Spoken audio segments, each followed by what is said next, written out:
Bismillahirrahmanirrahim. Today we will discuss writing introductory chapter of a thesis. I am Dr. Abdul Ghaffar, Chairperson Department of Mathematics, Ghazi University, Tira Ghazi Khan. तो आते हैं हम अपने आज के topic पे कि इंट्रोडक्शन कैसे लिखा जाता है और उसके जो मेजर कंपोनेंट हैं वो क्या हैं। तो लास्ट टाइम हमने इंट्रोडक्शन ये जब हम डिस्कस कर रहे थे तो हमारे पास क्या था जी। उसमें हमारे पास ये था कि जब हम कहते हैं कि व्हाट इज इंट्रोडक्शन, तो इंट्रोडक्शन क्या है, तो उसमें हमें चंद सवालों के जवाब देने पड़ते हैं। तो सबसे पहला क्वेश्चन ये होता है कि what will you be searching. In other words, your research topic,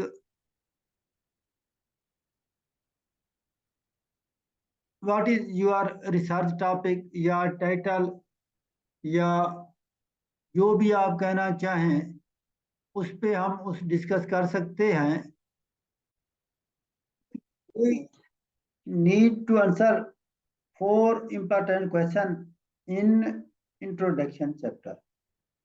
The first part or first question, what will be your searching, means your research topic or your research title. And the second is the more important question, why is that worthwhile? In simple language or other words, your justification. What will the scope of your research be? In other words, what will you cover and what you will not cover or would not cover. And last, what will be the limitation of your research be? In other words, what will be the potential shortcoming of your research be? तो ये वो चीज़ें हैं जिनके हमें जवाब चाहिए होते हैं। तो सबसे पहले हमने अपने यानी कि जो टॉपिक है उसके बारे में उसकी रेलिवेंसी चेक करते हैं कि वो टॉपिक क्या है और किस सब्जेक्ट से रिलेट करता है। फिर दूसरा क्वेश्चन ये होता है कि जो हमारी जस्टिफिकेशन हैं वो क्या हैं, और फिर हम डिस्कस करते हैं स्कोप ऑफ रिसर्च को।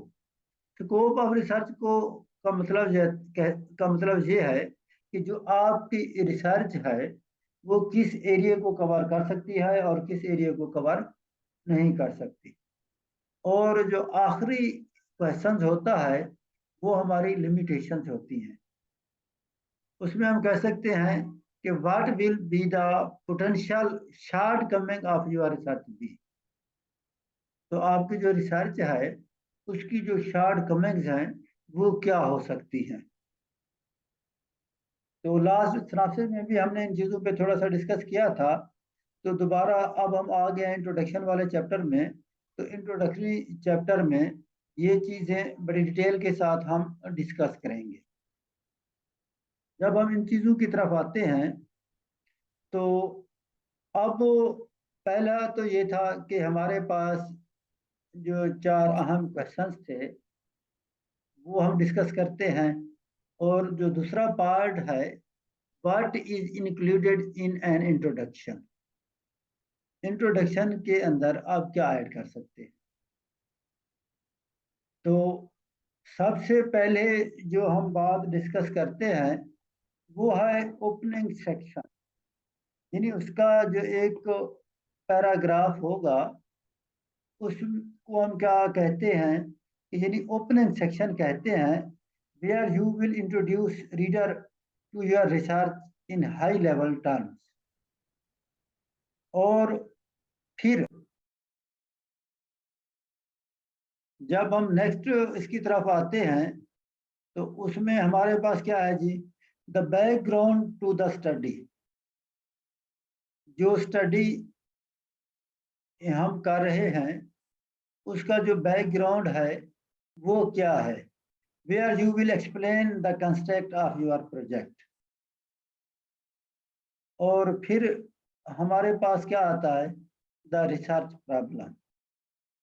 रिसर्च प्रॉब्लम का मतलब ये है कि where you will explain the gap that exist in the current research, the research objective and question, where you will clearly state what your research will aim to achieve। और फिर हम discuss करते हैं सिग्निफिकेंस को। अब word हमारे पास जो significance है उसका जो मुतबादल वर्ड है वो है जस्टिफिकेशन, ठीक है। और बाज दफा हम एक और वर्ड भी यूज कर लेते हैं, motivations.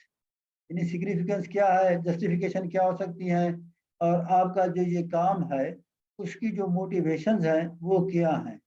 Where you will explain why your research is worth doing and the value it will provide to the world.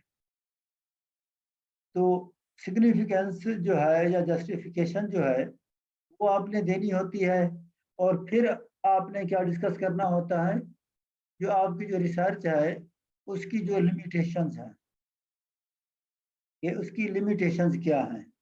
Where you will acknowledge the potential limitation your project and approach. तो ये वो main चीज़ें हैं जो आप introduction के अंदर include करते हैं। तो जब आप ये चीज़ें इंक्लूड कर लेते हैं तो नेक्स्ट जब हम आते हैं तो नेक्स्ट हमारा जो इंट्रोडक्शन का पार्ट है, अब हम थोड़ा सा डिटेल से डिस्कस करते हैं बैकग्राउंड को। बैकग्राउंड भी आप उसको कह सकते हैं, कंटेक्स्ट और थियोरेटिकल फ्रेमवर्क भी आप कह सकते हैं। तो उसमें हमारे पास 4 की पॉइंट्स होते हैं बैकग्राउंड में। सबसे पहले ये है कि to provide a brief overview of research related to the problem. और नेक्स्ट हमारे पास क्या है जी, to identify and describe the key components, elements, aspects, concept of the problem. और फिर सी में हमारे पास क्या है, to provide reader with an understanding of how the problem across and the specific context within which the problem is occurring। And जो D part है, to briefly introduce the reader to the theoretical framework and how that framework either support the proposed study or provide a theoretical construct for developing the research problem। तो ये जो हमारा background है उसके अंदर इन 4 चीज़ों को हम क्या करते हैं, इंक्लूड करते हैं। बेसिकली आपके पास क्या है जी, बैकग्राउंड, जब हम वर्ड बैकग्राउंड पे आते हैं तो उसके लिए अमूमन अगर आप एक इंट्रोडक्शन को देखें, जो कि लास्ट हमने एक सिनॉप्सिस लिया था और उसके अंदर हमने क्या किया था, एक इंट्रोडक्शन लिया था। उसके जो पार्ट्स थे एग्जांपल के तौर पे हमने डिस्कस किए थे। अगर उसी इंट्रोडक्शन को आप सामने रखें तो हमारे पास जो बैकग्राउंड है या रेफरेंसेस है, या हम दूसरे लफ्ज़ में कह सकते हैं कि कंस्ट्रक्ट एंड थ्योरेटिकल फ्रेमवर्क जो है, जब वो हम देते हैं तो उसके अंदर हम क्या करते हैं, उसके अंदर पहले नंबर पे हम क्या करते हैं कि जो रिसर्च प्रॉब्लम है उसका ब्रीफ ओवरव्यू देते हैं। फिर हम डिस्क्राइब करते हैं या फिर आइडेंटिफाई करते हैं जो उसके की कंपोनेंट्स हैं या एलिमेंट्स हैं या एस्पेक्ट्स हैं, कंसेप्ट ऑफ द प्रॉब्लम। फिर जो रीडर है उसको हम क्या प्रोवाइड करते हैं, an understanding how the problem arose and the specific context with the problem is occurring। और फिर हम क्या कहते हैं जी, to briefly introduce the reader to the theoretical framework and how the framework either support the proposed study or sir provide. Screen show नहीं हो रही। तो मैं दोबारा शो करा देता हूँ, अगर वो नहीं हो रही तो इसमें हमारे पास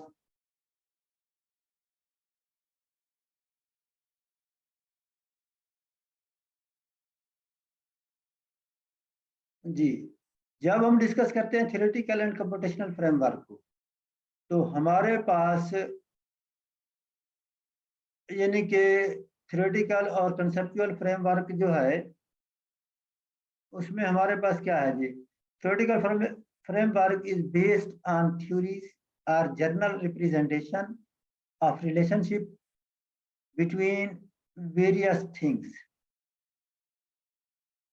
तो उसमें हमारे पास जब हम एक थ्योरेटिकली किसी चीज को देखते हैं तो उसके अंदर जो हमारा एक फ्रेमवर्क है is based on the theories or general representation of relationship between various things.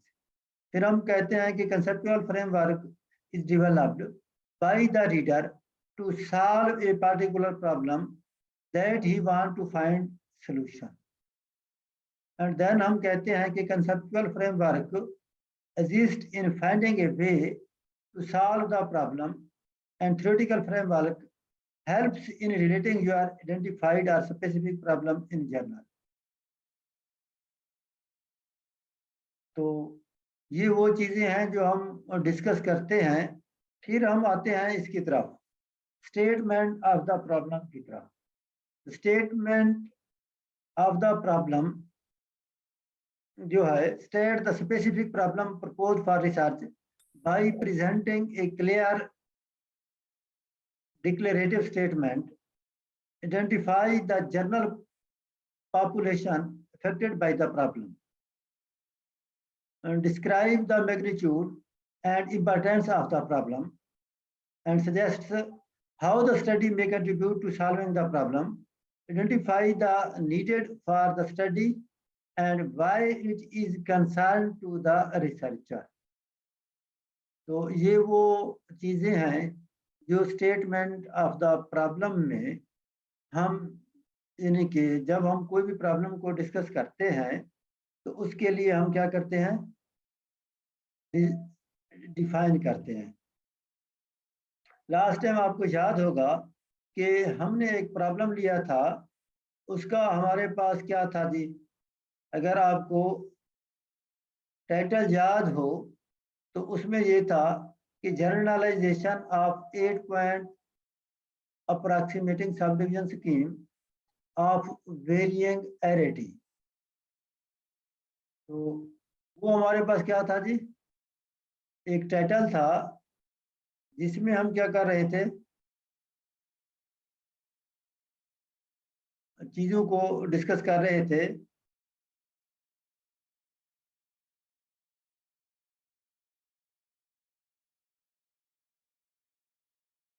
तो अब अगर हम गौर करें कि इसी में अगर हम कहते हैं कि हम एग्जांपल के तौर पे ये एक चीज एक वो लिख देते हैं कि हमारे पास वो जो प्रॉब्लम है, ठीक है, हम कहते हैं कि हमारे पास अगर आप गौर करें कि मैंने टाइटल लिख दिया है, दूसरे लफ्ज़ों में इसमें ये जो 4 पॉइंट हमने डिस्कस किए हैं इनका जो एक रिलेशन है वो आप देख लें। इसको थोड़ा सा मैंने हाईलाइट भी कर दिया है कि हमने सबसे पहले क्या कहा, state the specific problem propose for research by presenting A clear declarative statement. ये चीज इसके अंदर एग्जिस्ट कर रही है, ये जो हमने लिया है प्रॉब्लम, एक स्टेटमेंट है हमारे पास प्रॉब्लम की, ठीक है। फिर हमने क्या करना है कि identified the general population affected by the problem. तो क्योंकि ये हमारे पास मैथमेटिक्स के पॉइंट ऑफ व्यू से था, तो इसमें हमने क्या किया है, पहले नंबर पे तो हमने की थी जनरलाइजेशन ऑफ 8 पॉइंट, ठीक है ना। जो हमारे पास 8 पॉइंट स्कीम थी उनको हमने क्या किया था, जनरलाइज किया था। फिर उसके अंदर प्रॉब्लम के अंदर हमने वो जो स्कीम्स थी उनकी कैटेगरी बताई। कैटेगरी क्या थी जी? अप्रॉक्सीमेटिंग थी। फिर हमने एक और चीज डिस्कस की थी, वेरिएंग एरिटी, यानी एरिटी के अंदर एक वेरिएशन को। तो अब हमारे पास एक प्रॉब्लम है, मिसाल के तौर पे मैं कह देता हूँ कि role of a single teacher in district Dera Ghazi Khan, ये एक स्टेटमेंट है प्रॉब्लम की ना। तो इस प्रॉब्लम में अगर आप देखें तो सबसे पहले तो आपके जो स्पेसिफिक प्रॉब्लम है, ठीक है, उसकी एक डिक्लेरेटिव स्टेटमेंट हो गई। ठीक है, अब identified the general population affected by the problem, तो हमने उसके अंदर एक वर्ड यूज किया था, effect of single teacher in district DG Khan, यानी कि जो पॉपुलेशन हम सपोज लेंगे, बात हो रही थी किस चीज की? डिस्ट्रिक्ट डेरा गाजी खान की। ठीक है ना? अच्छा जी, अब describe the magnitude and importance of the problem, यानी कि उसकी जो मैग्नीट्यूड या इम्पोर्टेंस को जब हम देखते हैं, जब हम डिस्कस करते हैं कि रोल ऑफ सिंगल टीचर, ठीक है, तो उसके अंदर उसकी इम्पोर्टेंस या मैग्नीट्यूड एक तरह से नजर आती है। फिर हमने क्या करना होता है? सजेस्ट हाउ द स्टडी में contribute to solving the problem. ठीक है ना? हमने बता दिया कि role of single teacher in district Dera Ghazi Khan, तो उसके लिए फिर हमने जो स्टडी को फर्दर क्या करना है? Identify the need for the study, उसकी नीड्स क्या है, वो हम क्यों करना चाह रहे हैं। तो ये वो चीजें होती हैं जो जो प्रॉब्लम है, बेसिकली उसका हमने क्या देना होता है? जवाब देना होता है। तो अब एक बात है कि रिसर्च ऑब्जेक्टिव की, अब हमारा जो काम है उसके जो रिसर्च ऑब्जेक्टिव हैं वो क्या हो सकते हैं? प्रेजेंट ए डिक्लेरेटिव स्टेटमेंट, पहले नंबर पे जो हमारा, यानी कि एक, जब हम कोई स्टेटमेंट देते हैं तो वो डिक्लेरेटिव स्टेटमेंट हो। उसको अगर आप देखें, the purpose of the study is, ठीक है, तो हमने डैश डैश कह दिया। ये जो एक आपके पास इन्वर्टेड कमाज में एक बात कर रहे हैं, then identify the research methodology, फिर जो रिसर्च मेथडोलॉजी है उसको हमें भी आइडेंटिफाई करना पड़ेगा। फिर उसकी जो डिज़ाइन है, पॉपुलेशन है, वेरिएबल्स हैं, या फिर यानी कि वेरिएबल्स में आप क्वांटिटेटिव की बात करते हैं या फिर हम फिनोमिना डिस्कस करते हैं तो बात क्वालिटेटिव पे आ जाती है। To be studied and geographic location, ठीक है, ये हमारे क्या है? बेसिकली रिसर्च ऑब्जेक्टिव हैं। अब क्वांटिटेटिव और क्वालिटेटिव को तो हम कई बार डिस्कस कर चुके हैं ना, तो उसकी हम एग्जांपल भी दे चुके हैं कि define the variable, relationship of variable और कंपैरिजन ऑफ ग्रुप, ये हमारे पास क्या आता है क्वांटिटेटिव में। और क्वालिटेटिव में हम क्या कहते हैं कि describe the nature of phenomena to be explored. ठीक है, उस वक्त लास्ट टाइम हमने जो क्वांटिटेटिव रिसर्च की बात की थी, जिसमें मैंने आपको एग्जांपल कोट की थी कि अगर आपके पास कोई क्वेश्चनियर है, आपको एक क्लास पूरी की पूरी क्लास से फिल करवा लेते हैं, ठीक है, तो वो आपका क्या आता है? क्वांटिटेटिव रिसर्च में आता है। ठीक है, और फिर क्वालिटी, यानी वो जो डेटा होगा उसको हम क्या कहेंगे? Quantitative data. और क्वालिटेटिव में यह है कि चंद स्पेसिफिक लोग आप लेते हैं। तो ये एक और, यानी कि हमारी जो डिस्क्रिप्शन है, बेसिकली चीजें वही हैं, थोड़ा सा जो वे ऑफ डिस्क्रिप्शन है वो चेंज है। तो इसमें जब हम बात करते हैं रिसर्च ऑब्जेक्टिव की, तो अब जो क्वांटिटेटिव डिजाइन है, statement the research question, the study will answer and identify the variable.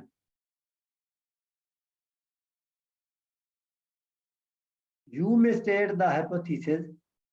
Hypothesis means predictive statement using the format approximate for the specific design. जो हमारे क्वालिटेटिव डिजाइन है, state the research question, the study will answer and describe the phenomena to be studied. तो अब एक जो हमारी study है उसकी जो जस्टिफिकेशंस हैं वो क्या है, सिग्निफिकेंस क्या है, मोटिवेशन क्या है। तो एक और एक मेन कंपोनेंट होता है हमारा significance of the study, describes how the proposed research fit within the prior research and how the study will make an academic research contribution in the field of study. Describe how the study will make a practical contribution in the field of study. और फिर हम कहते हैं कि describes how addressing the problem will add value to the population. तो ये वो जो चीजें हैं हम डिस्कस करेंगे, ये बेसिकली क्या कहलाती हैं, ये कहलाती हैं सिग्निफिकेंस ऑफ द स्टडी को। फिर हम आ जाते हैं लिमिटेशंस पे, या फिर एक टर्म हम यूज करते हैं डिलिमिटेशन की।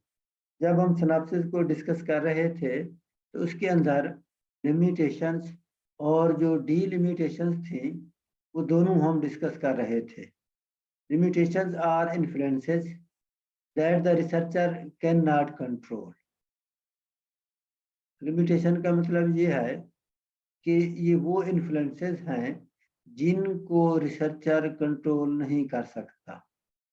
दे are shortcomings, conditions or influences that cannot be controlled by the researcher that place restriction on your methodology and conclusion.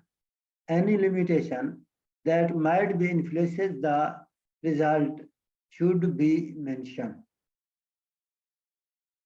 तो ये वो चीजें हैं जिनको हम डिस्कस कर रहे होते हैं यूजुअली। हम डिस्कस कर रहे थे लिमिटेशंस को। बेसिकली अब जब हम डिस्कस करते हैं role of a single teacher in district decision, तो इसमें हमारे लिए डेटा कलेक्ट करना इतना मुश्किल नहीं है। अगर यही क्वेश्चन सेम हो, सिर्फ हम उसकी बाउंड्री चेंज कर दें, हम कह दें कि role of a single teacher in Punjab के लिए थोड़ा डेटा कलेक्ट करना, उसके अंदर क्या हो जाएगा, एक प्रॉब्लम आ जाएगा। मजीद अगर हम बाउंड्री को इंक्रीज कर देते हैं कि role of a single teacher in Pakistan, तो वो जो डेटा है उसके लिए हमारे पास काफ़ी सारे जो इन्फ्लुएंसेस हैं वो एक रिसर्चर को फेस करने पड़ सकते हैं। उसमें यह है कि जब आप डेटा कलेक्ट करेंगे तो डेफिनेटली उसके लिए आपके पास कुछ अमाउंट्स भी चाहिए डेटा कलेक्ट करने के लिए। हो सकता है वो उसमें आपकी रेंज ना हो सकता है आपके पास उतना टाइम ना हो सकता है जी, उसमें काफ़ी सारी चीज़ें जो है वो अफेक्ट हो सकती हैं। तो ये सारी चीज़ें किस में आती हैं, लिमिटेशन में। और जो डिलिमिटेशन है, डिलिमिटेशन बेसिकली क्या होते हैं, are choices made by the researcher which should be mention. तो जो चॉइसेस हैं, डिलिमिटेशंस हैं, वो मेंशन करनी चाहिए। They describe the boundaries that you have to set for the study. तो बेसिकली ये लिमिटेशन और डिलिमिटेशन में एक बारीक सा फर्क होता है, ठीक है। तो इसमें वही बात होती है जो बाउंड्रीज हम डिस्कस करते हैं किसी भी प्रॉब्लम के लिए, ठीक है। तो या दूसरे लफ्ज में हमें कोई ना कोई, यानी कि हम क्वेश्चन को ओपन नहीं छोड़ सकते। Role of a single teacher अगर हमने बात की है तो उसमें हम कोई ना कोई मजीद भी रोल देंगे उसका, कि कहीं ना कहीं उसको डिलिमिटाइज करेंगे। अगर हम डिलिमिटाइज नहीं करेंगे तो फिर हमारी जो रिसर्च है वो इनएडिकेट होगी। तो इसमें हमारे पास क्या है जी, फिर जो अब लास्ट हमारा जो कंपोनेंट है कि जो मेथोडोलॉजी है, थीसिस स्ट्रक्चर है, ऑपरेशनल डेफिनेशंस हैं। तो उसमें पहले नंबर पे हम किस चीज़ को डिस्कस करते हैं, मेथोडोलॉजी। मेथोडोलॉजी हमारे पास क्या है जी, an outline of a research procedure, optional in thesis but mandatory in proposal। अगर आप गौर करें तो ये जो मेथडोलॉजी है या थीसिस स्ट्रक्चर है या ऑपरेशनल डेफिनेशन है, उसमें पहले नंबर पे क्या है, ये हमने डिस्कस किया है जी मेथडोलॉजी को। N outline of the research procedure, यानी कि दूसरे लफ्ज में हम कह सकते हैं कि operational in thesis but mandatory in proposal. ये चीजें आप गौर में लिख लें, ठीक है ना। दूसरा हमारे पास क्या होता है, structure. The purpose of this section is simply to provide your reader with a road map of what you expect in terms of the structure of your dissertation thesis। और फिर हम क्या आते हैं कि जी operational definition। An operational definition is the statement of the procedure the researcher is going to use in order to measure the specific value or problem। तो ये वो चीजें हैं जो हमारे पास क्या है जी, वो काउंट होती हैं। तो इसमें आपकी तरफ से अगर कोई क्वेश्चन है तो आप लोग कर सकते हैं। अगर कोई पॉइंट ऐसा जो आप लोगों को समझ ना आया हो तो आप अपनी तरफ से कोई क्वेश्चन वगैरह कर सकते हैं।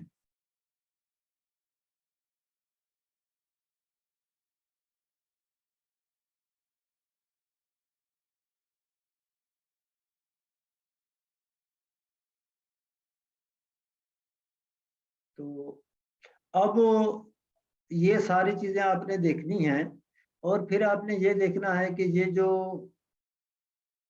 आपके पास एक हम डिस्कस कर रहे होते हैं इंट्रोडक्शन को, ठीक है, कि इंट्रोडक्शन के अंदर हमने उसके पार्ट्स तो बना दिए हैं, हमने उसके अंदर क्वेश्चन भी डिफाइन कर दिए हैं, ठीक है। तो उसको फर्दर हम यानी कि कैसे, यानी कि एग्जांपल के तौर पे हम क्या लेंगे और कैसे लेंगे। अब मैं आपको एक एग्जांपल देता हूं कि मिसाल के तौर पे हमारे पास क्या है जी, एक रिसर्च पेपर है कि comparative analysis of gulab chain based and traditional agri food supply chain. तो अब इस पेपर पे सपोज हम कहते हैं कि ये हमारा टाइटल था। अब इस टाइटल का जो हमने जो पॉइंट्स थोड़ी देर पहले डिस्क्राइब किए हैं, क्या ये जो हमने इंट्रोडक्शन लिखा है या कोई रिसर्च पेपर का आप एक इंट्रोडक्शन उठाएं तो उसके अंदर आप लोगों ने ये चीजें देखनी है, ये चीजें जो हमने डिस्क्राइब किया है क्या उसके अंदर एग्जिस्ट भी करती हैं या नहीं करती। अगर नहीं करती तो भी पॉइंट आउट करें, अगर वो एग्जिस्ट करती हैं तब भी पॉइंट आउट करें, ताकि मुझे आइडिया हो कि आप लोग जो इंट्रोडक्शन यानी कि आप लिखते हैं, सपोज आप कोई पेपर ले लेते हैं, कोई स्टेटमेंट ले लेते हैं, ये जितना भी थ्योरेटिकली हमने चीज़ों को डिस्कस किया है, ताकि हमें आइडिया हो जाए कि बाकी आप लोगों को समझ आ गया कि इंट्रोडक्शन हमने कैसे लिखना है। तो आपकी तरफ से कोई क्वेश्चन है तो आप लोग कर सकते हैं।